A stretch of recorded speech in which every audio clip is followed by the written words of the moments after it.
देखिए, कल हम देख रहे थे भारत और चीन के संबंधों के बारे में चर्चा कर रहे थे और इन संबंधों को हमने 3 कार्यकालों में विभाजित किया है। एक कार्यकाल था भारत चीन संबंध का प्रमोद काल 1949 से लेकर 1957। दूसरा था भारत चीन संबंध टकराव और तनाव का काल, ये था 1957 से 1978 के बीच में। और इसके बाद में जो तीसरा काल है भारत चीन संबंध संवाद काल, यानी कि आपस में डायलॉग का जो कार्यकाल है वो, इसके बारे में हम लोग चर्चा कर रहे हैं। तो यानी 1978 से 2014 के बीच में भारत में जनता सरकार के सत्तारूढ़ होने के बाद में और चीन में माओवादी नेताओं द्वारा बागडोर समाज, दोनों देशों में कुछ पुरानी बातों को भूल करके और नए सिरे से मधुर संबंध स्थापित करने की दिशा में पहल की गई। इसके तहत सबसे पहले 1975 में कोलकाता में एक टेबल टेनिस की प्रतियोगिता हुई, जिसमें चीनी खिलाड़ियों के भी एक दल ने भाग लिया। इसके बाद में दोनों देशों के बीच में 1978 में 1 करोड़ 20 लाख का व्यापार हुआ, यानी कि ये एक तरह से संवाद काल था कि आपस में दोनों में संबंध हो।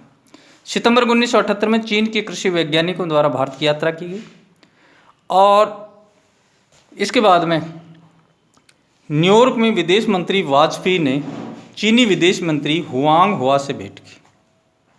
ये एक तरह से हम कह सकते हैं कि चीन और भारत के संबंधों का एक संवाद काल कहा जा सकता। 12 फरवरी 1979 से भारतीय नृत्य मंडली का चीन में भव्य स्वागत किया गया और 12 फरवरी 1979 से ही चीनी यात्रा को विदेश मंत्री वाजपेयी ने टोई मिशन की एक संज्ञा प्रदान की। तो हम कह सकते हैं कि इस कार्यकाल में 1978 से और 2014 के बीच में काफ़ी कुछ ऐसी घटनाएं हुई जिसमें चीन और भारत के संबंधों में कुछ संवादपूर्ण, कुछ मधुर संबंधों की ओर दोनों देश अग्रसर हुए।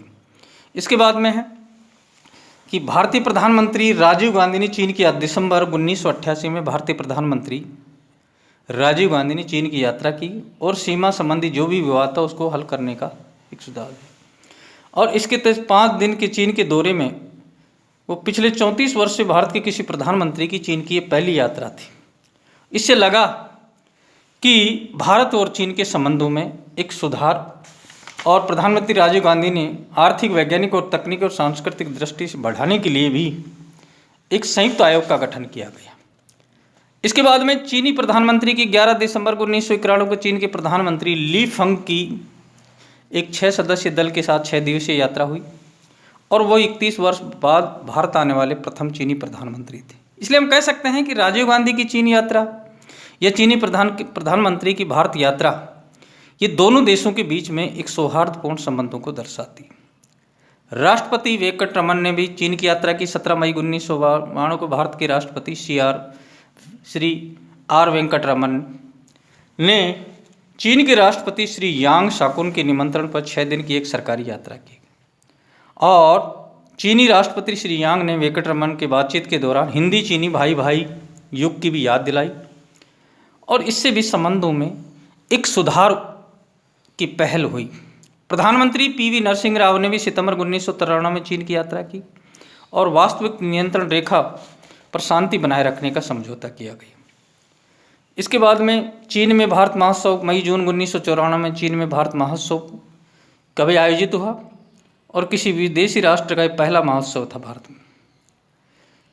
चीनी राष्ट्रपति जियांग जेमिन की भारत यात्रा, यानी 1 दिसंबर 1996 को 28 नवंबर से 1 दिसंबर 1996 को चीन के राष्ट्रपति जियांग जेमिन ने भारत की यात्रा की और दोनों देशों के बीच में एक संबंधपूर्ण, यानी भारत और चीन के सीमावर्ती क्षेत्रों में जो भी नियंत्रण रेखा से संबंधित समस्या थी उसके बीच में एक संधि पर हस्ताक्षर किया गया। जून 1997 में हांगकांग पर से ब्रिटेन का पट्टा समाप्त होने के बाद यहाँ भारतीय वाणिज्य दूत बनाए रखने की भी चर्चा की गई।